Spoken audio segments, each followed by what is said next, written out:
Telugu Desam party పండుగకు సమీపిస్తోన్న సమయంలో మహానాడు నిర్వహణకు సంబంధించి స్వల్ప మార్పు చేసింది టీడీపీ నాయకత్వం. ప్రతి సంవత్సరం ఎన్టీఆర్ జయంతి నాడు పార్టీ మహానాడు నిర్వహించడం ఆనవాయితీగా వస్తోంది. ఈ ఏడాది ఉత్తరాంధ్రలో నిర్వహించాలని పార్టీ నాయకత్వం భావించింది.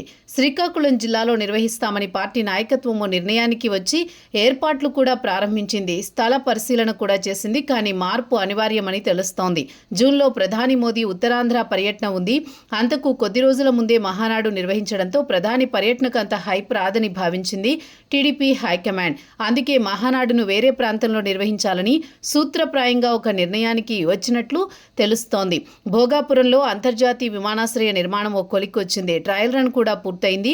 ఎయిర్పోర్ట్ను జూన్లో కానీ జూలైలో కానీ మోదీ ప్రారంభించే అవకాశం ఉంది. ఈ సందర్భంగా భారీ బహిరంగ సభ నిర్వహించనున్నారు. ప్రధాని మోదీ సభ దృష్ట్యా మహానాడు నిర్వహణ అంత శ్రేయస్కరం కాదు అని టీడీపీ హైకమాండ్ భావించింది. అందుకే మహానాడును శ్రీకాకుళం నుంచి నెల్లూరుకు షిఫ్ట్ చేసింది. అందుకు సంబంధించిన ఏర్పాట్లలో టీడీపీ నాయకత్వం నిమగ్నమైంది. ఒకే ప్రాంతంలో రెండు భారీ కార్యక్రమాల నిర్వహణ అనేది సమంజసం కాదు అని భావించి శ్రీకాకుళం నుంచి మహానాడును నెల్లూరుకు తరలించింది.